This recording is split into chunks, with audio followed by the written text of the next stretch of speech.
Amados hermanos, por favor, puede ponerse de pies. Hoy vamos a leer la palabra de Dios en Proverbios 8, 33 al 36. Yo lo tengo en otra traducción, pero vamos a leer en la Reina Valera para que todos tengamos una idea de qué se trata. Atended el consejo y sed sabios, y no lo menospreciéis. Bienaventurado el hombre que me escucha, velando a mis puertas cada día, aguardando a los postes de mis puertas. Porque el que me halle hallará la vida y alcanzará el favor de Jehová. Mas el que peca contra mí defrauda su alma, y todos los que me aborrecen aman la muerte. Mírelo como dice traducción lenguaje actual: acepta mis enseñanzas, no las rechaces. Piensa con la cabeza. Si todos los días vienes a mi casa y escuchas mis enseñanzas, Dios te bendecirá. Los que me encuentran también la vida y reciben bendiciones de Dios. Pero los que me ofenden ponen su vida en peligro. Odiarme es amar la muerte. Que el Señor añada bendición a su santa palabra. Señor, dispón nuestro corazón para poder escuchar y entender. Cumple tu promesa, Señor, de que no retornará a ti vacía. En el nombre de Jesús, amén. Por favor, dígale que está a su lado: qué bien te ves. Te levantaste tarde, pero valió la pena. Hiciste lo posible y lo lograste. Te ves bien. Pueden sentarse. Bien, amados hermanos, este proverbio, necesito obviamente que usted pueda prestar toda su atención, porque básicamente vamos a tratar de unir este proverbio en la sabiduría, en escuchar la voz de Dios y en tratar de no poner nuestra vida en peligro simplemente por no escuchar el consejo de Dios. Este proverbio tiene una gran relación con lo que ocurrió aquella noche, en donde el Señor le da instrucciones a su pueblo de que se prepararan porque tenían que salir del pueblo de Egipto. Y este proverbio habla de una gran sabiduría, de un beneficio en buscar sabiduría de Dios. Y la sabiduría es interesante porque la sabiduría es, amados hermanos, no es un atributo que sea muy atractivo. Porque la sabiduría necesita paciencia y necesita fe. En cambio, la inteligencia, la gente se conforma con inteligencia y con fuerza, porque la inteligencia es cuestión de dedicar un tiempo a una lectura para obtener de ella un beneficio, pero la sabiduría es saber manejar la inteligencia. Y por lo tanto, como no viene del mismo recurso, porque la sabiduría viene ¿de quién? Viene de Dios. No crea que la persona es sabia si no le sirve a Dios. Una persona sabia es porque específicamente le sirve a Dios. Así que no confundamos inteligencia con sabiduría. Ahora, lo interesante de este proverbio es que nos invita, amados hermanos, a vivir por medio de la sabiduría. Y todos nosotros estamos conscientes de que la muerte física puede llegar en cualquier momento. Ahora, ¿con qué frecuencia pensamos en los asuntos de vida o de muerte? ¿Qué tan urgente es para nosotros pensar y analizar si estamos preparados para poder enfrentar una situación tan grave como esa? ¿Alguna vez nos tomamos el tiempo para reflexionar sobre esta realidad? Pero, amados hermanos, a veces es bastante aterrador de la manera en como muchas personas viven en la vida sin tener en cuenta que somos seres mortales. Lo interesante de este proverbio es que está diciendo que aunque usted pueda vivir físicamente, puede morir espiritualmente. Y nosotros tenemos conocimiento de lo que es morir físicamente porque siempre nos cuidamos en tratar de evitar accidentes que adelanten nuestra fecha. Lo que pasa es que hoy en día y en el país en el que vivimos y en el mundo en el que vivimos, usted puede tener una fecha en que usted piense que puede morir físicamente porque se cuida, lleva una dieta, hace ejercicios como yo. Y la situación es que usted dice, pues yo voy a añadir par de días más a mi lista, a mi calendario de vida. Pero el Señor está diciendo que de nada vale el hecho de que usted tenga ese tipo de cuidado sobre su cuerpo si espiritualmente usted no cuida su vida. Así que vivo físicamente puede estar muerto espiritualmente. Y realmente no estamos muy conscientes de eso. De hecho, probablemente no estemos pensando en eso diariamente, sino que lo tangible es lo que siempre nos llama la atención, lo que puedo evitar en mi presencia, en mi aspecto, en mi físico, en el yo material, en el yo, ¿verdad? De carne y hueso. Y siempre estamos descuidando ese tipo de cuidado espiritual. Pero el proverbio dice en el 34: si todos los días vienes a mi casa y escucha mis enseñanzas, Dios te bendecirá. Vea que aquí está haciendo un esfuerzo mayor. Es algo de que sale de tu voluntad, del querer venir a la casa del Señor y aprender y escuchar enseñanza y sabiduría. Ahora, Proverbios 8 me recuerda la importancia de la primera Pascua que ocurre 4000 años atrás, porque la realidad de lo que sucedió allí era una confrontación entre alguien que no quiso escuchar enseñanza. Era una confrontación entre Dios y una persona que no quiso entender, que no se prestó voluntariamente para poder adquirir sabiduría, sino que trató de trabajar con Dios con inteligencia y con fuerza, y al final de su historia fracasó. Cuando usted trata de lidiar con Dios con inteligencia y con fuerza, verá que muchas cosas que Dios hace no tienen sentido. Sin embargo, hay que obedecerlas. Amar al prójimo cuando me tengo que defender de él. Oiga, mi forma de ser humana que me dice: cuídate de tu enemigo. Y Dios te dice: ama a tu enemigo. No voy a pedir que levanten la mano los que han tenido problemas con ese mandato específicamente, pero yo sé que hay muchas personas que todavía se resisten a obedecerlo. Así que tenemos la historia de un pueblo que está esclavo, de un pueblo que lo está esclavizando, de un gobierno en el cual está seguro de lo que está haciendo y cree que es necesario. Pero en toda esa situación da el origen de lo que es la Santa Cena. Y las escrituras registran en el libro del Éxodo, en el capítulo 12, el relato del pueblo de Israel que sale de la tierra de Egipto en una noche donde obedecer era cuestión de vida o de muerte. Atender su cuerpo físico en ciertas ocasiones es cuestión de vida o de muerte. Porque si usted no le hace caso al doctor, entonces usted está poniendo en riesgo ¿qué? Su vida.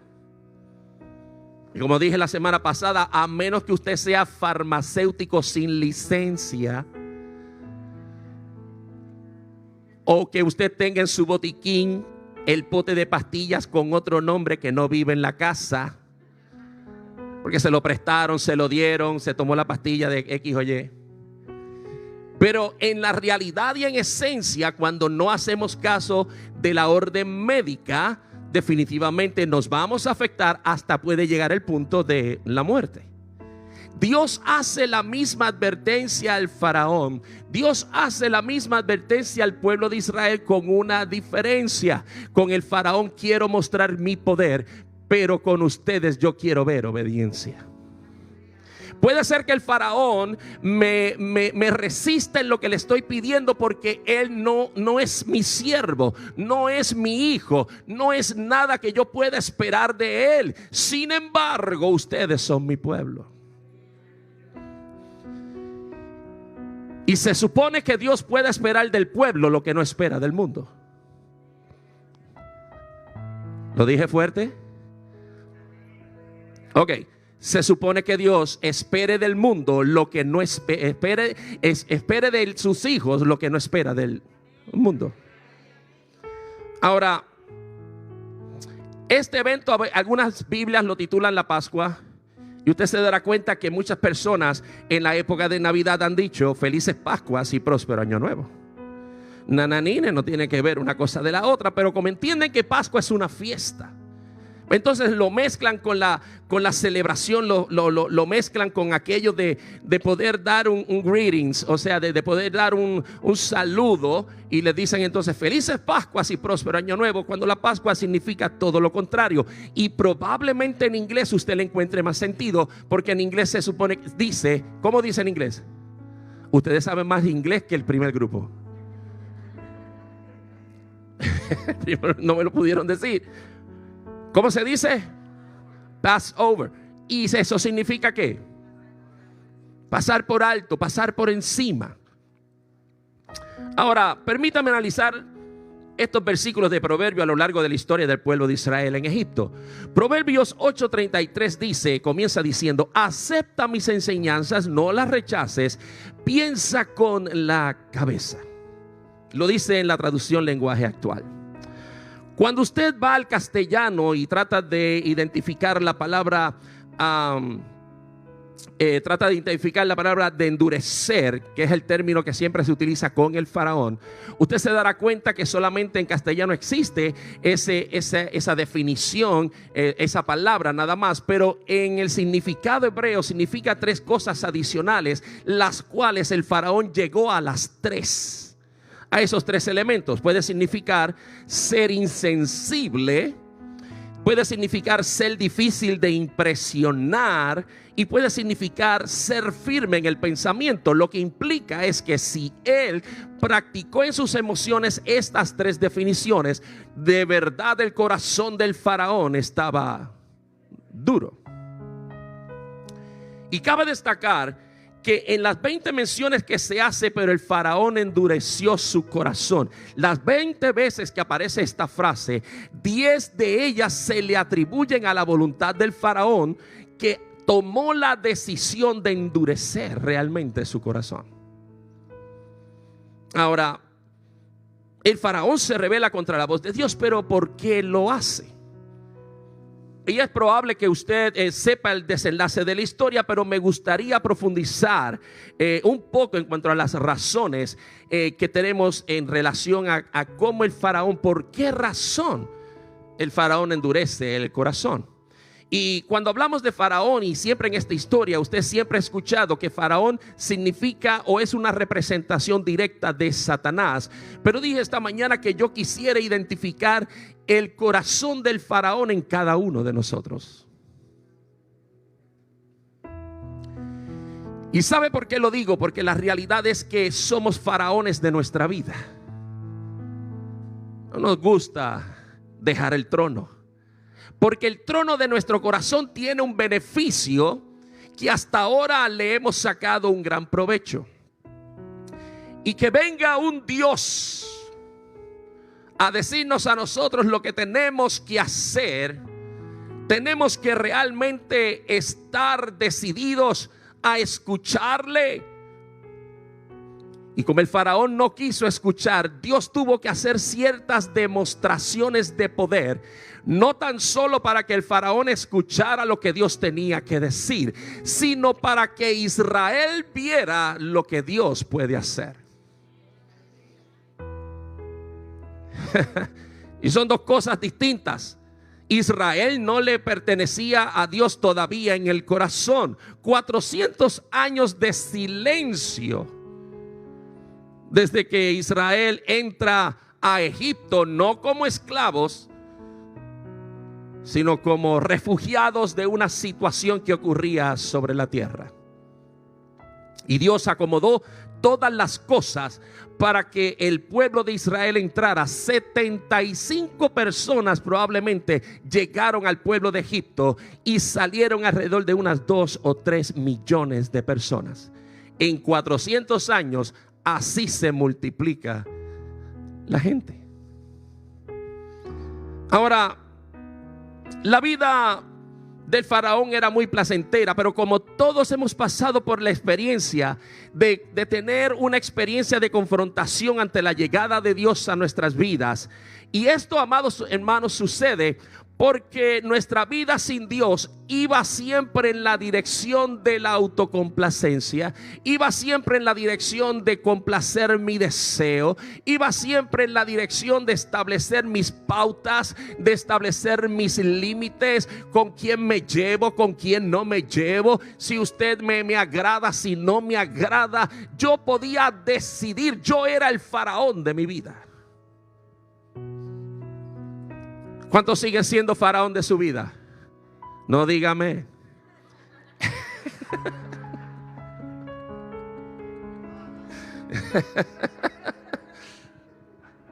Muy bien, están despiertos. Muy bien, muy bien, muy bien. Estamos bien.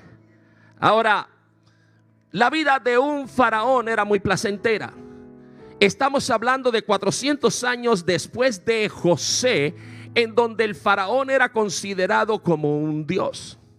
De hecho, en ningún faraón jamás había sido retado por nadie. No había sido retado por ningún pueblo. No había sido retado por ningún líder. No había sido retado por el Dios de nadie. Faraón tenía sus propios dioses. Egipto tenía sus propios dioses. De hecho, Faraón mismo era un dios.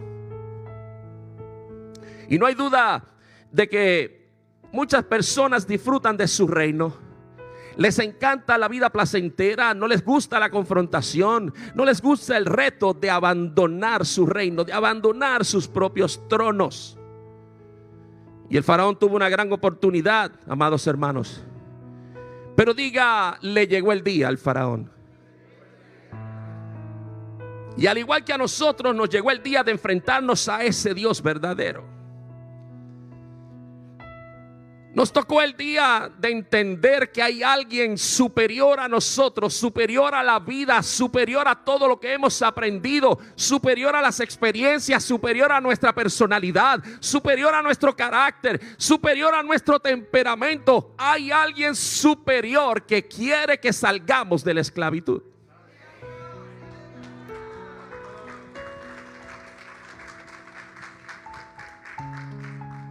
Y llegó el día del encuentro del faraón con Dios. Y en Éxodo 5, Moisés entrega el primer mensaje. Dice: Dios me mandó a decirte, ¿quién es ese Dios para que yo le escuche?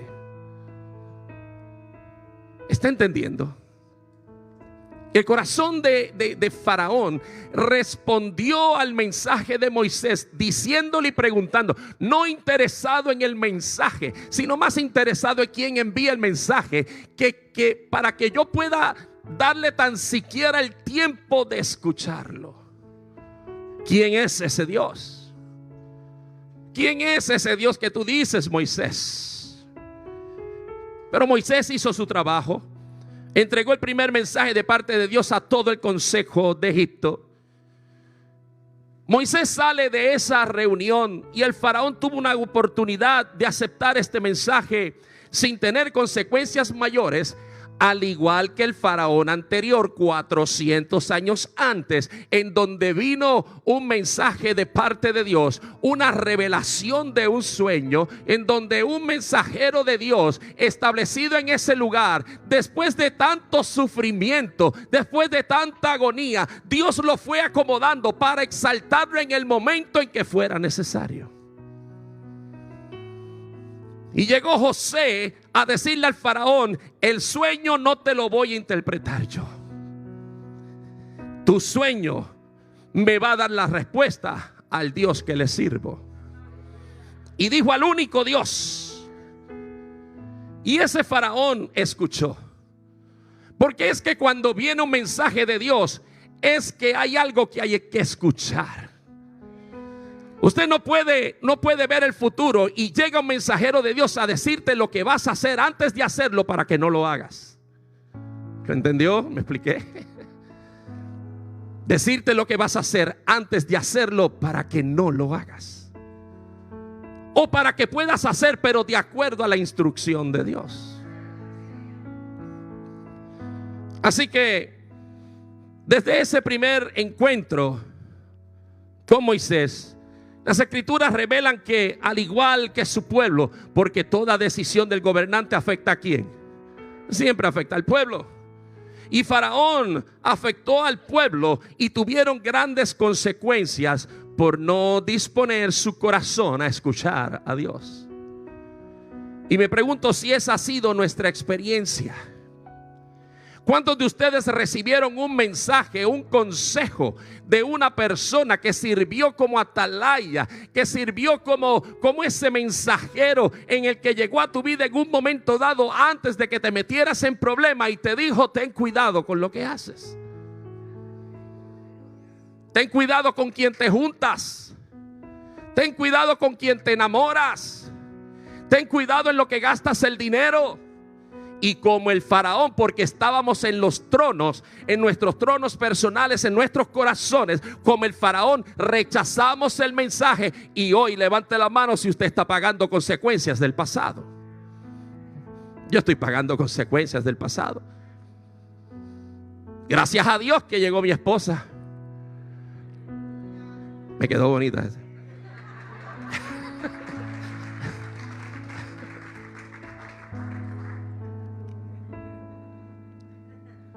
Porque es cuando usted está en armonía con Dios. Dios es el único Dios verdadero que puede olvidar tu pasado, resolver tu presente y garantizar tu futuro. No hay nadie que pueda hacer eso si no es Dios.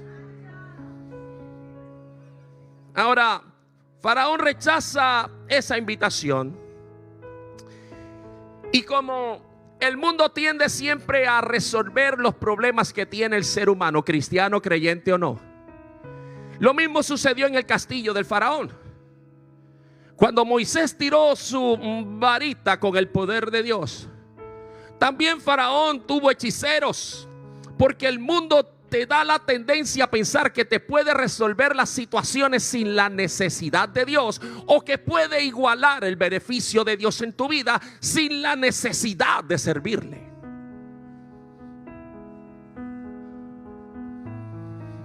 Y cuando el faraón vio que su gente hizo el mismo milagro que Moisés, se endureció el corazón. Al final, la vara de Moisés se traga a las otras dos serpientes. Y esto tuvo que haberle trabajado al faraón de alguna manera en poder decir: oh, wow, definitivamente el mensaje de Moisés lo tengo que escuchar.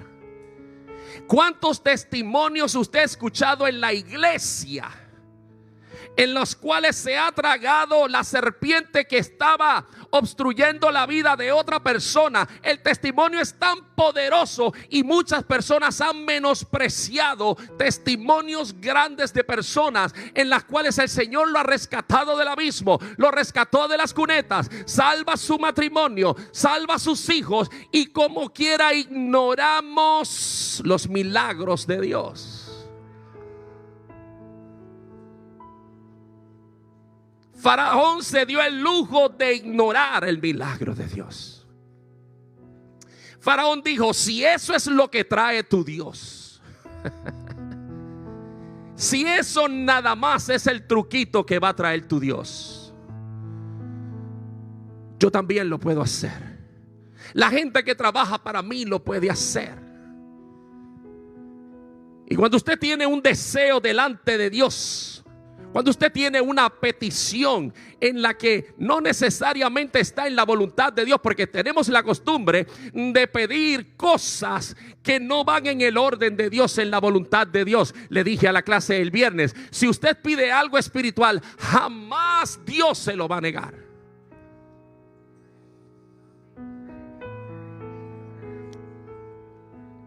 Jamás Dios le va a negar que usted quiera hablar en lenguas.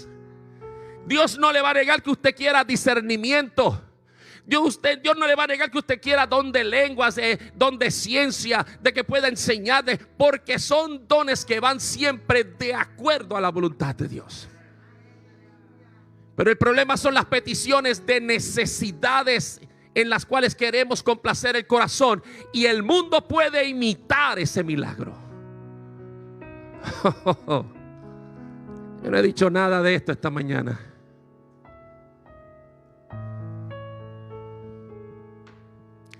Porque Dios trabaja con propósitos. El mundo no tiene solamente un propósito en tu vida y es destruirte. Puede imitar el milagro de tu necesidad.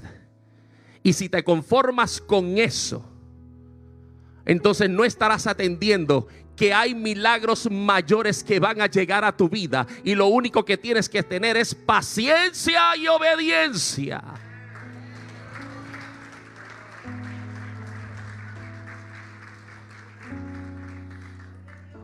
El mundo no quiere que tú cambies. El mundo está conforme con quien eres. Por lo tanto, las bendiciones de Dios siempre van a venir con paciencia y obediencia, con sabiduría. Toman tiempo, pero Dios tiene un propósito. Así que mire nuevamente el 33. Acepta mis enseñanzas, no las rechaces. Piensa con la cabeza. Añade el 34. Si todos los días vienes a mi casa y escuchas mis enseñanzas, Dios te va a bendecir. Dile que está a tu lado, vuelve a la cordura. Y eso significa que vas a recapacitar en la oferta de Dios. Usted no tiene que estar pensando en la contraoferta del mundo. Porque el mundo, usted tiene que entender que no somos de aquí. Israel tenía que entender ese mensaje de que tampoco pertenecía a Egipto. Había algo que Dios estaba trabajando y necesitaba esos 400 años. Si usted me pregunta a mí, yo no sé. Yo no sé la situación en la que usted se encuentra, que todavía no sale, pero si no sale y es hijo de Dios, permanezca. Dile que está a tu lado, no te desesperes. Ten paciencia. Ahora, Faraón tenía muchas razones para rechazar el mensaje de Dios.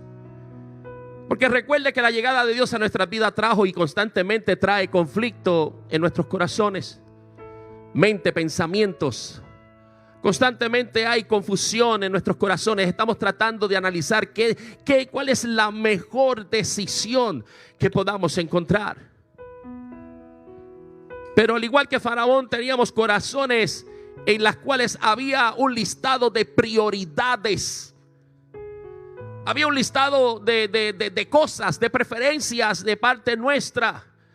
Y de alguna forma pensamos que Dios no se va a meter en mi calendario, que no se va a meter en el negocio, que no se va a meter en mi vida, que no se va a meter en el matrimonio, que no se va a meter con mis hijos, no se va a meter con mis amigos. Él se va a meter donde yo quiera que Él entre. Y muchas personas piensan que Dios se va a ajustar a tu entorno, que Dios trae un reino para que usted simplemente acepte ciertas cosas del reino. Pero Dios es un Dios que lo quiere.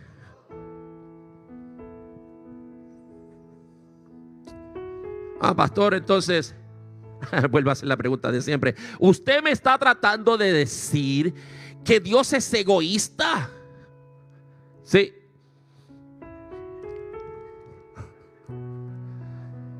¿Que Dios lo quiere todo? Sí.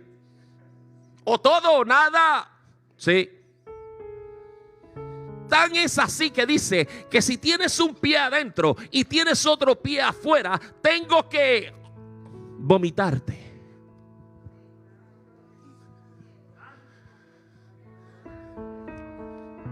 Y si te vomita, estás fuera del cuerpo. Y si estás fuera del cuerpo, no te vistas que no vas. Dios tenía un propósito con el pueblo y tenía un propósito con Faraón. El propósito con Faraón era demostrarle tanto a él como al pueblo de Egipto que realmente él era el Dios de todo lo creado, que todo le pertenecía a él. Y quería cumplir el Faraón con lo que le había prometido a Abraham. Faraón rechazó una gran oferta, pero Dios le prometió a Abraham una cosa: quien te dé bendición, yo le daré bendición. Pero quien te maldiga, yo le daré maldición. Y tenemos que tener en cuenta que la bendición de Dios se obtiene bajo la obediencia, no bajo la crítica, no bajo la protesta, no bajo la rebeldía, no bajo las circunstancias suyas, no bajo tus opiniones. La bendición de Dios llega siempre con la obediencia. Y te va a dar cosas buenas. Y hay un orden para todo. Y ese es el problema, que nuestra vida ha estado tan desorganizada. Me levanto cuando quiero, estudio si quiero, trabajo si quiero, si no, y si me mantienen mucho mejor. Yo salí a los 35 años de mi casa, de mi mamá, pero no era un mantenido.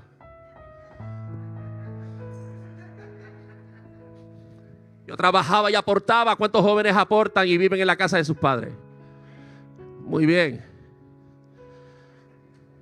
Hay que hacerlo porque eso es lo correcto. Vamos a ayudar. Pero queremos bendición. Queremos cosas buenas de parte de Dios, pero no necesariamente estamos dispuestos a obedecer todo lo que Él diga. Entonces comienza Dios a trabajar con nuestros corazones duros porque quiere un resultado. Faraón comenzó entonces a negar el corazón a Dios y Dios comenzó a enviar unas plagas hacia el pueblo de Egipto. Las primeras 3 plagas del pueblo de Egipto se extendieron por todo el país. La plaga del río Nilo, que se convierte en sangre, la plaga de las ranas, debo decir, la plaga de los piojos y este tipo de cosas. Los piojos porque ellos les gustaba mucho la cuestión esta de la estética del pelo. Las ranas eran dioses para ellos, no se podían tocar. El río Nilo, el corazón de la vida de Egipto, que tan importante era para ellos, que ellos le dedicaban alabanzas. Y Dios le dijo a Egipto: si hay algo que ocupa mi posición, si hay algo que me va a quitar la gloria, yo te quito entonces a ti lo que provoca que tú no me des gloria a mí. A todas estas, el pueblo de Israel está observando de lejos. Y las otras 6 plagas eran exclusivamente para el pueblo de Egipto. Una de ellas, la plaga, déjeme ver cuál es: granizo, úlceras, la del ganado, la de las moscas. Ninguna de estas plagas afectaban al pueblo de Egipto. Y hay cosas en las cuales Dios quiere mantenerte lejos de ellas. Pero usted no puede gozar del favor del mundo y pretender que Dios le proteja del mundo.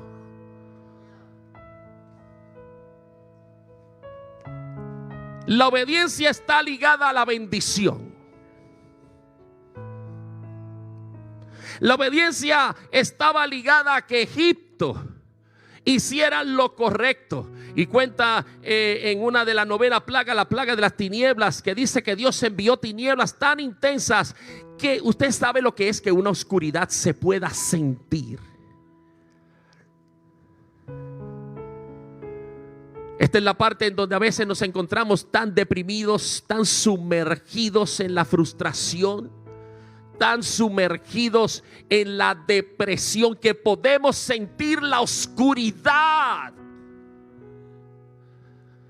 La podemos sentir en nuestras vidas, porque Satanás nos tiene sumergido en depresiones, en situaciones pasadas, en situaciones que le hemos dedicado tanto tiempo que ya estamos acostumbrados a vivir en la oscuridad.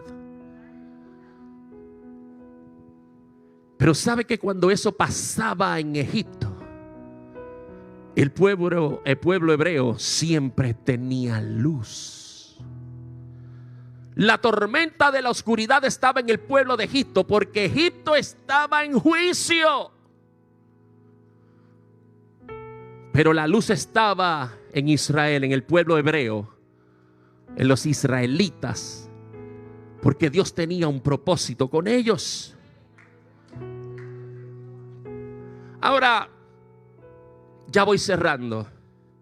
Pero cuando analizamos esta historia da la impresión que pudiéramos pensar que el protagonista principal es el faraón, cuando la realidad es que el protagonista principal es Dios. Y ahora puede notar que al finalizar cada plaga, cada evento, el corazón del faraón decide cerrar su corazón, endurecerlo, pero posterior a eso usted va a darse cuenta que cuando Dios comenzaba en una próxima ocasión, le decía a Moisés, y le dijo a Moisés antes que todos los intentos, le dijo a Moisés: vete donde el faraón, dile al faraón que deje a mi pueblo adorarme, que quiero que liberte a mi pueblo para que me adore y me alabe, pero ¿sabes qué? Faraón no te va a escuchar, porque yo he endurecido su corazón. Y a medida que usted sigue viviendo en el mundo, usted se está dando cuenta que Dios sigue endureciendo el corazón del mundo, porque no todo el mundo va para el cielo. Ustedes son los privilegiados, ustedes son los escogidos.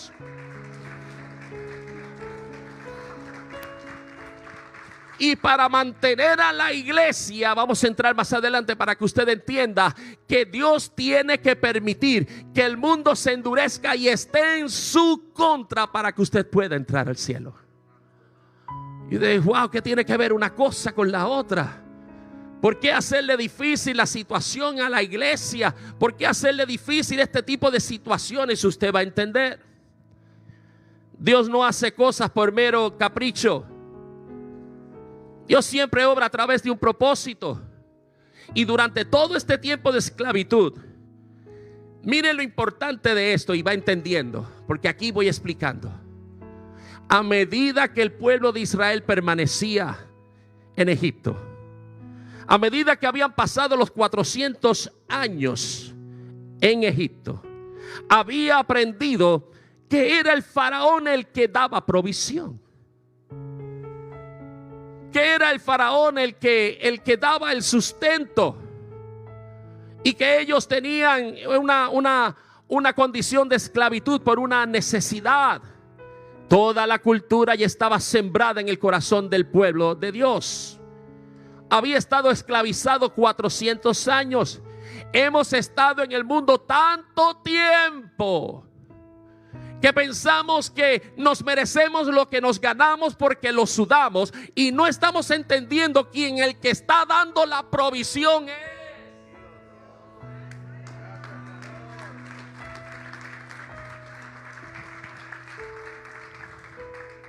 Pero llevamos tanto tiempo aquí que se han convertido en las cosas del mundo en cosas urgentes para nosotros, cuando lo único que debe ser urgente para usted y para mí es la salvación.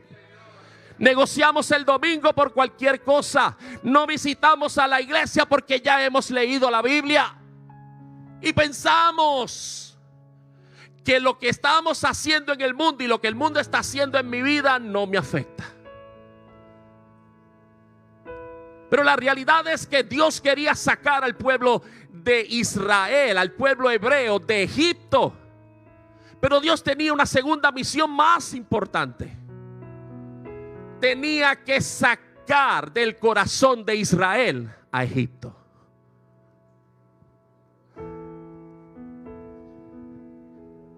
No era nada más sacarlos físicamente, sino cambiarlos espiritualmente. Y por eso es que el Señor tiene que permitir el fuego para la iglesia, porque la intención es sacarte el mundo de tu corazón y el mío. La iglesia está trastocada en su cosmovisión, en la praxis, en la acción. Está trastocada por la cultura, el entorno en el cual estamos viviendo. No hay duda que por más que usted trate de imitar la influencia, de evitar la influencia del mundo, siempre la influencia del mundo va a encontrar un espacio en tu corazón y en el mío. Siempre. No sabemos el significado del sacrificio porque la cama me abraza. Y si el domingo llueve, mire, el enemigo más grande del cristiano es la lluvia. Hay algo entre la lluvia y la cama, hay una conexión. Entre la lluvia y la cama hay algo.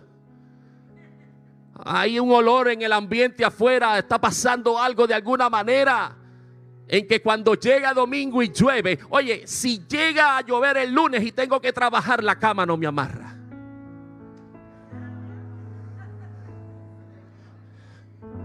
Porque hay consecuencias inmediatas.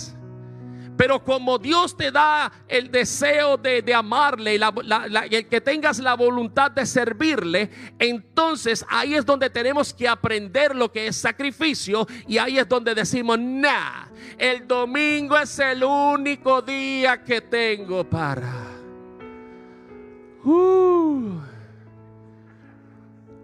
Y como la iglesia está por televisión, y como el mensaje del pastor lo veo si quiero, está en Facebook, entonces me doy el lujo de no escuchar a Dios el día que Él quiere. Que Él quiere y donde quiere. Y como el mundo me da otras alternativas, iguala el milagro. Ay, Dios mío. Usted está entendiendo lo que quiero decir. Me estoy explicando, iglesia. Como el mundo puede igualar, me ha facilitado el hecho de que puedo complacerme y a la misma vez cumplir.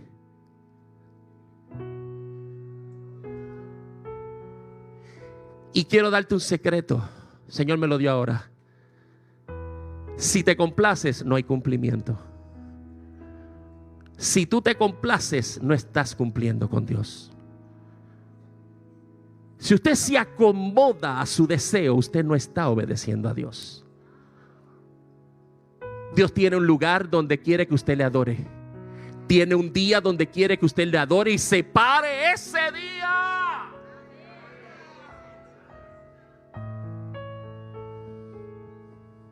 Y yo quiero darle ejemplos para que usted pueda entender hasta qué nivel la influencia del mundo en el que se encontraba Israel lo había afectado, como afecta a nosotros hoy.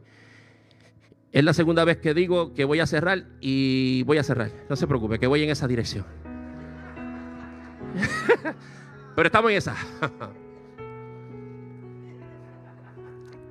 Ahora, escuche esto, porque usted va a entender por qué razón entonces Dios tenía que sacar a Egipto de Israel, pero en el corazón. Y es lo mismo que está pasando hoy en la iglesia. Dios tiene que sacarte el amor que le tienes al mundo. El amor que yo le tengo al mundo me lo tiene que sacar si yo me quiero ir.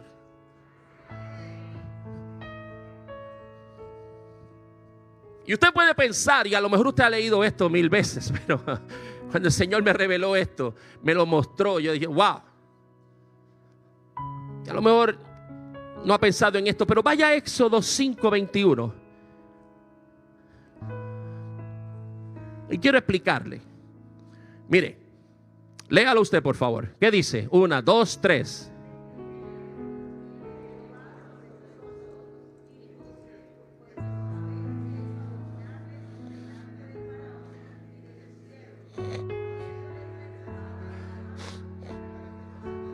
Ok, ya usted leyó eso y si no escucha el trasfondo no va a entender.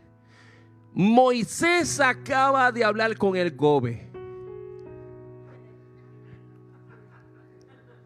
Acaba de tener una reunión con el gobernador, con el faraón. Y le dice, Te voy a decir una cosa. Dios me mandó aquí para decirte: suelta a mi pueblo. Vamos a adorar allá en el monte. Nos vamos para el Sinaí en ruta de San Juan a Mayagüez. Suelta a todo mi pueblo. Y el faraón le dijo: entonces ustedes quieren adorar. Qué lindo, qué bellos. Pues saben que como tienen tanto tiempo libre y están pensando adorar, pues vamos a hacer algo. Yo te estaba ayudando con la paja y ustedes estaban haciendo unos bloques de adobe. Pero como tienen tiempo libre, vamos a hacer algo. Ustedes van a buscar la paja, me hacen los ladrillos, la misma cantidad, incluyendo el trabajo de buscar la paja. Faraón le negó a Moisés la petición. Y cuando le niega a Moisés la petición, realmente se la está negando ¿a quién? Se la está negando a Dios. Dios es el mensaje. No me culpe a mí ni a la pastora. ¿Somos qué? Pero dígalo fuerte porque no está convencido. Y si usted no está convencido, me culpa. ¿Yo soy un qué? Ok, ¿su problema es con quién? Ok, muy bien, denle un aplauso. Aleluya. Qué bueno que entendimos esa parte, porque yo me tengo que librar de esto. Pero la situación es que cuando sale Moisés, el pueblo está esperando el resultado. Y cuando ya salía Moisés, ya ellos sabían lo que el faraón dijo. No sé quién se lo dijo, pero ya estaban ready. Y cuando salen le dice: oye, que el Señor examine y te juzgue a ustedes dos, a Abraham y a Moisés, a ustedes dos, que son los siervos de Dios, que tienen el mensaje de Dios. Ojalá y Dios los juzgue. ¿Y qué hicimos? Oye, por culpa de ustedes, de la pastora y tuya, pastor, de la pastora y tuya, Satanás me tiene el guante en la cara porque ustedes están orando por mí. Y lo que a mí me pasa con el diablo es culpa de ustedes, porque ustedes están peleando mi batalla. Yo no quiero pelear ninguna batalla. Yo no quiero molestar al diablo, porque cuando molesto al diablo no me saca el guante de la cara. Por eso es que yo soy pacífico. Por eso es que soy tibio. Por eso es que no me meto a hacer lo que tengo que hacer, a luchar mis batallas. Porque cuando peleo tengo que pelear con alguien, y con el que estoy peleando se llama Satanás. Y como la Biblia me dice que Él es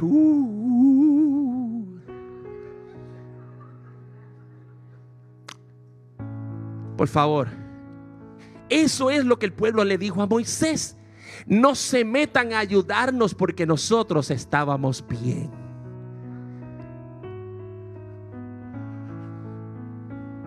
Y yo quiero que usted entienda que la influencia del mundo provocó que este pueblo se rebelara en contra de la gestión de sus líderes en liberarlos.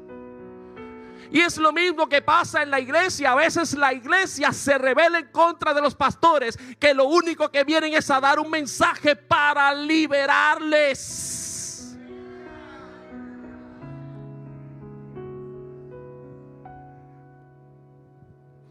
En otras palabras, el mismo pueblo le dice a Moisés, quien es la voz de Dios, con el plan de Dios, con el mensaje de Dios: ustedes nos han complicado la vida, enfogonaron al faraón. Mira la preocupación de ellos. Es como alguien decir que la iglesia no dé la batalla y que el gobierno haga lo que le dé la gana, porque después se enfogonan con nosotros.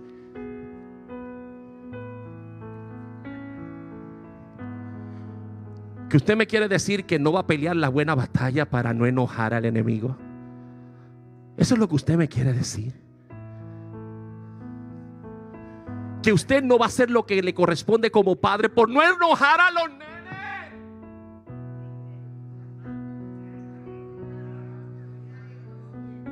Que usted no va a hacer lo que tiene que hacer por no enojar al marido.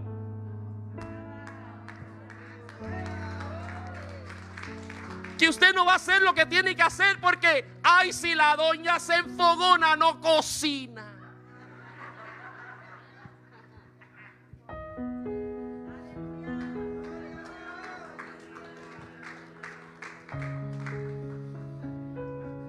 Mira la preocupación de ellos. El faraón está enojado con nosotros y cuando te diste cuenta eres esclavo. Más adelante, en otros, ya saliendo del pueblo de Egipto, en el Éxodo 16:3, se quejaron por el alimento y dijeron: ojalá y volviéramos a comer cebolla y ajos. Siguen añorando la esclavitud. Y aquí es donde usted y yo podemos entender la magnitud de los planes de Dios. Porque los planes de Dios son perfectos. Diga: yo no soy perfecto, pero Dios lo es. Si tienes la conciencia de lo que acabas de decir, tú no tendrás problemas jamás con Dios.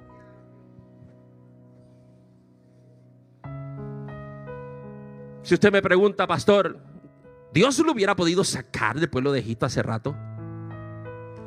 Claro. Claro que sí. La misma noche que llegó el faraón hubiera enterrado hubiera acabado con ellos así. Pero diga: Dios tiene un plan.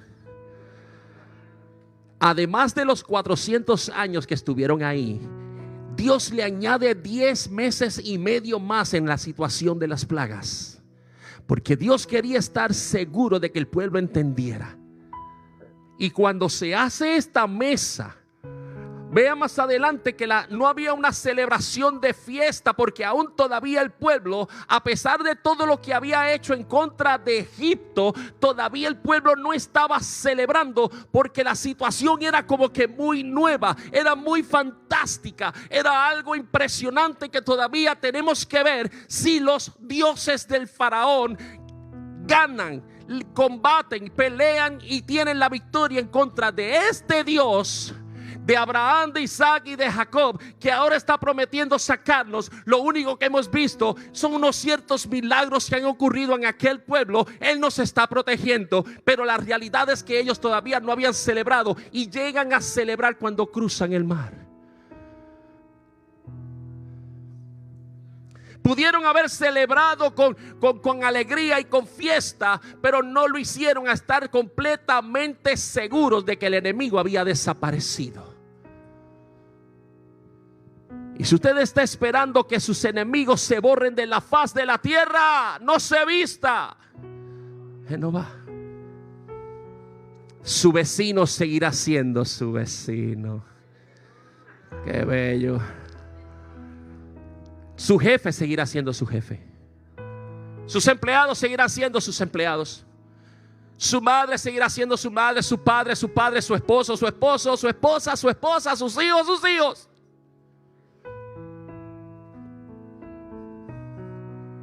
Tenemos que trabajar con eso. Podemos hacer fiesta. No espere a que sus enemigos sean borrados de la faz de la tierra. Celebre ahora lo que Dios va a hacer.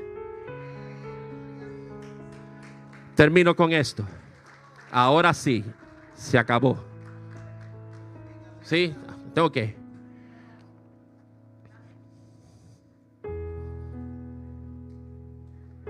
¿Cómo Dios endureció el corazón del faraón?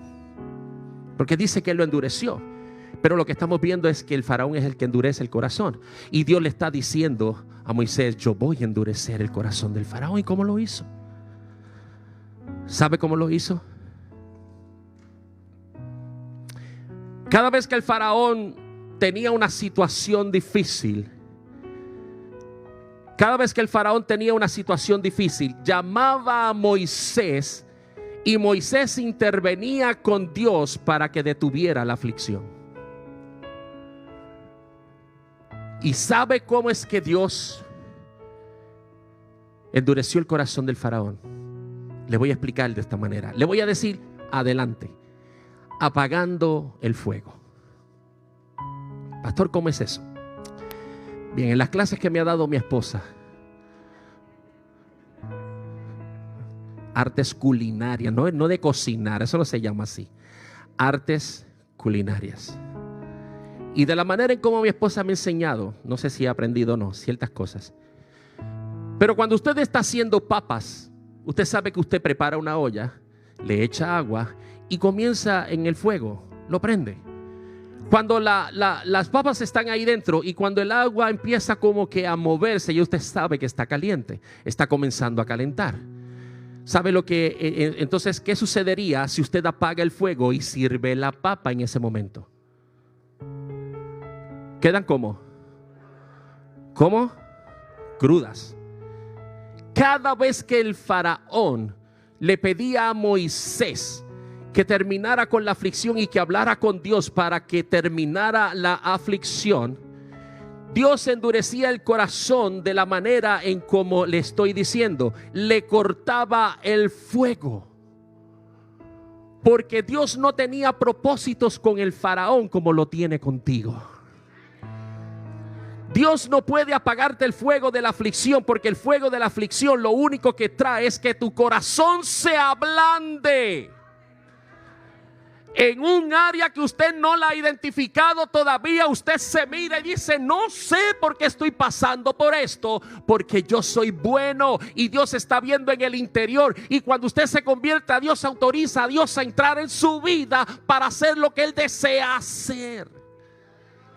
Porque si usted solo o yo solo me pudiera salvar, Dios no tendría que tener una intervención. Así que Dios complacía al faraón, y por eso es que el corazón del faraón permanecía duro, porque Dios no tenía el propósito de dejarlo en el fuego para que se cocinara. Por eso el corazón del faraón siempre estaba duro, porque cuando Moisés intervenía, Dios apagaba el fuego. Si Dios está interviniendo en tu vida, el fuego está encendido.